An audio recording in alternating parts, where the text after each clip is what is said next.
Hallelujah. Lord, this is Champion Zayat and Pastor Femi Ajayi, and I'm sharing with us tonight on the concluding part of 3 pillars of maturity, and we are looking at consistency. In the first episode, I shared with us conviction, the principle of conviction. In the second episode, we looked at commitment, and now we are looking at consistency. Now, we must understand that these 3 pillars of maturity are very, very necessary for us to be able to grow, to be able to sustain anything tangible, and for God to be able to build anything serious in our lives. Without these 3 pillars of maturity, anyone that doesn't have it, that person has just grown. He has not really grown depth, and God wants us to have depth. And I'll be picking my teaching tonight from my book. I wrote this book several years ago. Yeah, the first edition came out in 2010. That was 14 years ago. And this new edition came out 3 years ago. I reviewed it 3 years ago. That was 2021. I reviewed it and added some chapters, about 2 chapters or 3 chapters to it. So we now have it. The title of the book is Maximizing Your Youthfulness. And it's not just meant for young people. It's meant for everyone that is in the business of empowering people, and you are into training, empowering people, and teaching people, coaching people. You can read it and have some valuable lessons. So I'll be picking consistency from a chapter of the book, chapter 9, building consistency into your life. Now, three pillars of maturity. When you don't have it, you don't have it. You can compensate for your lack of it. You can compensate for your lack of commitment. You can compensate for your lack of conviction, and you can compensate for your lack of consistency. There are 3 pillars that enables you to be able to stand effectively and do the things that you need to do and glorify God with your life and become all that you need to become. And I want to encourage you that you go and watch the previous videos and be able so that you can connect these teachings together and apply it to your life for profit. Now, I'll be talking about consistency, and I wrote a chapter here on consistency. The title of this book is Maximizing Your Youthfulness. And now, if you look at the word consistency is very, very powerful. Consistency is very powerful in the sense that you will not be able to do much with your life without consistency. You won't be able to do much with your life. Then you won't be able to sustain something very, very vital with your life without consistency. And that's why you must build consistency into your life as one of the pillars of maturity. Everyone that has grown into sonship or has grown into adulthood or has grown into manhood and has also grown into stability, and they have these qualities in their lives. Now, when you look at Daniel chapter 3, verse 16 to 18, Daniel chapter 3, verse 16 to 18, you see the story of the 3 Hebrew men there, the young guys that were taken to Babylon, and the Bible said they refused to bow to the image of the king. And not only that, they were very, very consistent. They didn't change their beliefs despite the fact that they have been taken to Babylon, and despite the threats, they kept on standing on what they believe. And men will keep on standing on what he believes, even in the face of, even if he stands alone and even in the face of threat and all that. So you must abandon your childish things and childish thinkings, childish behaviors, and move into sonship. And one of the qualities of sonship is that you are consistent. Now, people who are inconsistent in whatever they do, they end up becoming miserable. They end up not achieving the kind of result that God intends that they should achieve. And God, Jesus, wants us to be consistent in all that we do. The posture of consistency, we attract the blessing of the Master. Now, in Luke chapter 12, if you look at Luke chapter 12, verse 42 to 43, you discover that Jesus came and said to the disciples, and the Lord said to them, who then is a faithful and the wise steward, whom his Lord shall make the ruler of his household, to give them their portion of meat in due season. Blessed is that servant whom the Lord, when he cometh, he shall find so doing. So he said, the master, when he comes, is looking for a servant that he will find consistently doing what he had to do, faithfully doing what he was called to do, and he will do it dutifully, we do it faithfully, and we do it with every sense of honor and duty and every sense of responsibility, and that's consistency. So he said that's the kind of the master, that's the kind of servant the master is looking for, and that's the kind of servant that the master will make the ruler over his house. So God wants us to be very, very consistent in whatever we do. So the posture of consistency will always attract blessing of the master, and the posture of consistency will allow God to promote you and elevate you to the level you want to, the level that you want to be. And consistency is the ability to remain the same in quality and in attitude and in behavior.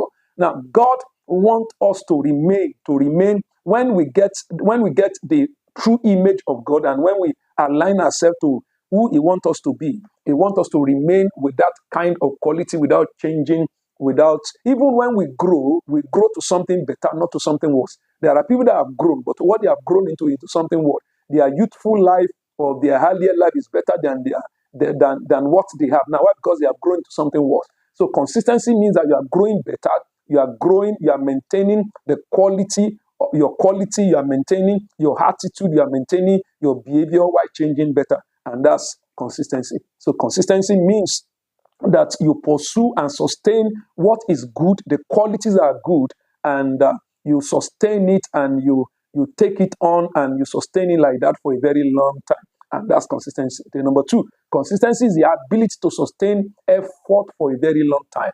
There are people that cannot sustain effort for a very long time. They can't do certain things. They can't do some things for a very, very long time. They are random. They are they are short-sighted, and they are limited in their effort. When they do things, they do it for a very moment. They do it for a few time or for a short time, and they shut down, they go to something else. That's inconsistency. Consistency means that you are willing and you are able.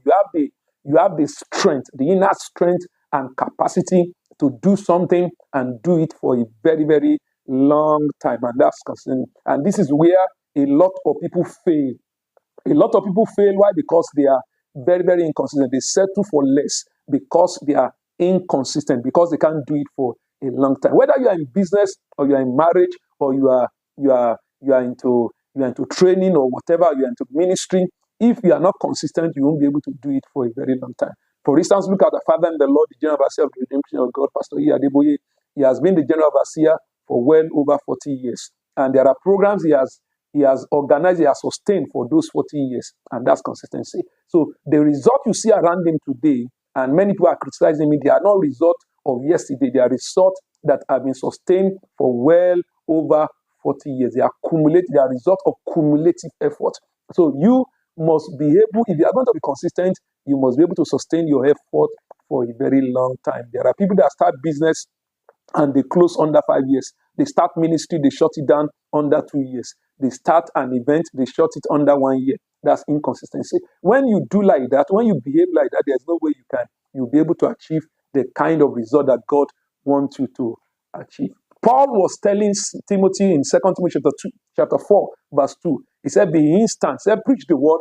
Be instant in season and out of season. Reprove, rebuke, exhort with all long suffering and doctrine. He said, reprove, exhort with all long suffering. So consistency means that you are instant in season and out of season. You are able to do it for a long time when it's convenient and when it's not convenient. That's consistency. Then number three, consistency is the most fundamental virtue in becoming the person that God intended that you should become. Not everybody will end up becoming what God wants them to become. Why? Because not everybody will cultivate this virtue of consistency. Nothing happens by accident. There's nothing like an accidental success or greatness. If you see accidental success or greatness, it's fake. So you must be able to put in consistency into your life, because without it, you are not going anywhere. Consistency matters. It matters more than talent, and doing the same thing continually leads to success over time. You must be willing to do whatever you are doing now, and that you find out that is good and correct. You must be willing to do it for a very, very long time, and that's consistency. So consistency is fundamental virtue for becoming all that God intends that you should become.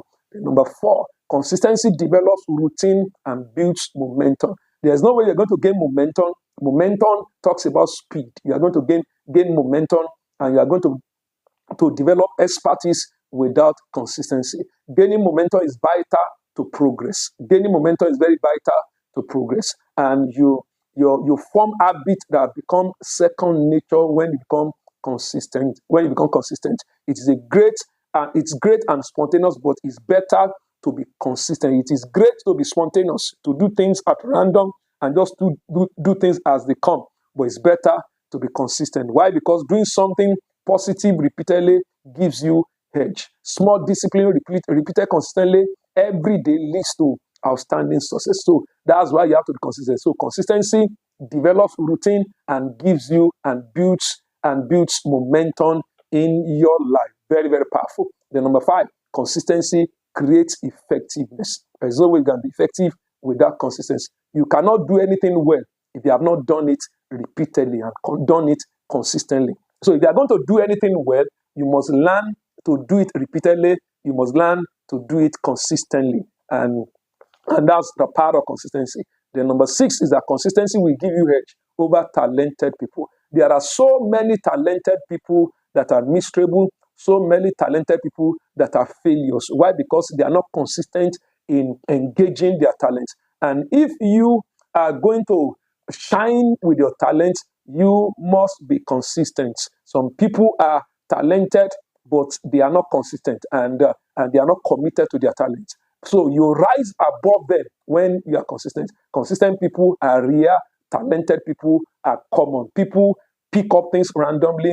If you can learn to cultivate consistency in your work, you will eventually beat luck, skill, and talent. Very, very powerful. So if you cultivate consistency in your work, in your life, in what you do, you will beat luck, you will beat skill, and you build talent. Why? Because God wants you to be consistent, and is one of the pillars of maturity that you put into your life that makes you to be very, very valuable and worth seeking. So you have to be consistent in training and learning, consistent in service, consistent in quality, consistent in spiritual engagement, and be consistent in the use of your talent and spiritual gift. Very, very important. You become consistent in these areas, and you discover that your talent will shine brightly, your gift will shine brightly, and the grace of God in your life will polish. Why? Because you're consistent. The number 7 is that consistency grows exceptional part of your talent. There are people that what they have is raw talents, and because they have raw talent that they have not used over time, the exceptional part of that talent has not shown. And it's consistency that grow the exceptional part of your talent. And you discover the story of Joseph. Joseph started dreaming his father's house, and when he dreamt, he did not even know the interpretation. He just shared his dream. So, by the time he got to the prison, he had added ability to share the interpretation, to interpret dreams into what's going into his life.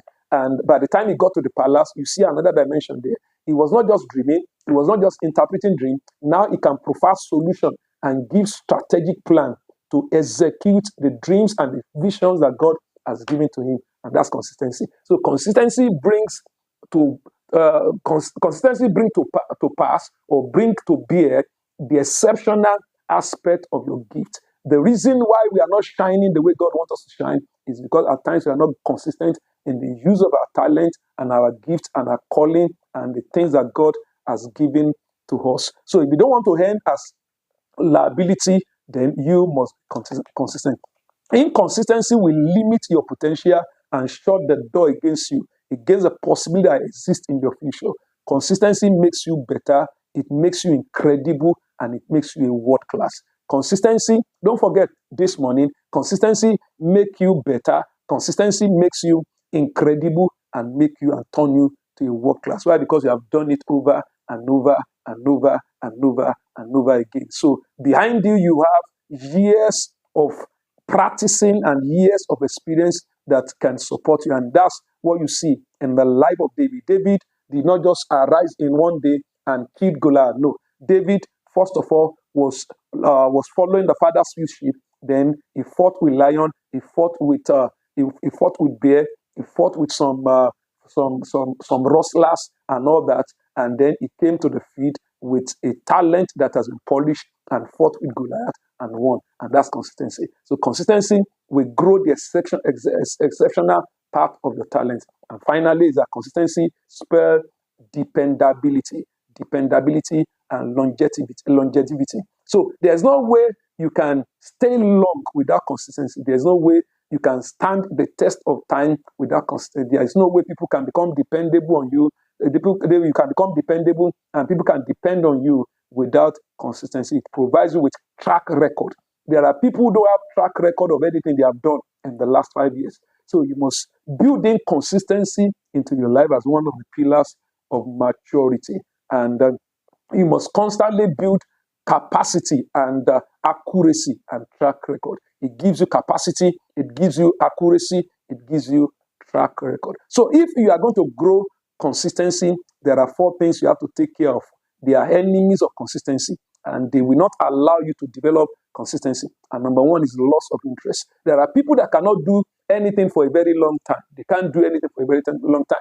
Easily they lose interest. When they start, they are good starters, but they are bad finishers. They won't be able to sustain anything. And if you are going to sustain something for a very long time, you must guide against your interest. You must ensure that you have a sustained interest in whatever you are doing. Don't get tired, don't get weary, don't get to a place that you lose interest. So consistency is always boring, and it's tedious to do something that is boring. You know that consistency means that you stick to routine. You are doing the same thing over and over and over and over and over. And the things that produce results in our lives are things that are not palatable. Imagine, for instance, a boxer, someone who is a boxer or an athlete or somebody into sport, general sport, and has to wake up 4 a.m. every morning to jog and to train and to do shadow boxing and eat some regimented food. You know that it's not sweet, it's boring. Or someone who is into writing and you wake up, you write every day when nobody is even reading, and you discover that that's boring. So consistency means that you are able to sustain your interest in whatever you are doing, though they are boring, nobody recognizes it now, but you are sustaining it. That's consistency. So if you are going to develop consistency, you must be able to sustain your interest. And number 2 is that you must be able to handle your distractions correctly. Distractions are powerful. Distraction takes away your eyes from the goal.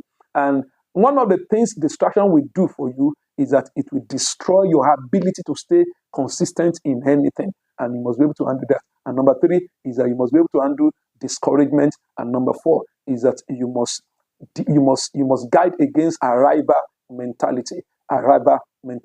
4 things, don't forget 4 things you have to do to be able to deal with the enemies of consistency. And number 1 is that you must be able to sustain your interest. Number 2 is that you must be able to handle distraction correctly. Number 3 is that you must be able to handle your discouragement. And number 4 is arrival mentality. So you keep on doing what you need to do. You find out what is correct, what is good that you need to do. The things that is good that you need to do, you find it out and you continue to do it. The difficult part, the easy part is finding out what you need to do. The difficult part is doing it consistently over the years. You are doing it 5 years, 6 years, 10 years, 20 years. You are still doing the same thing that you have found out to be correct and to be good that you need to do, and you are doing it correctly. And that's consistency. I call you blessed. I call you lifted. Till I come your way another time, stay blessed and see you at the top.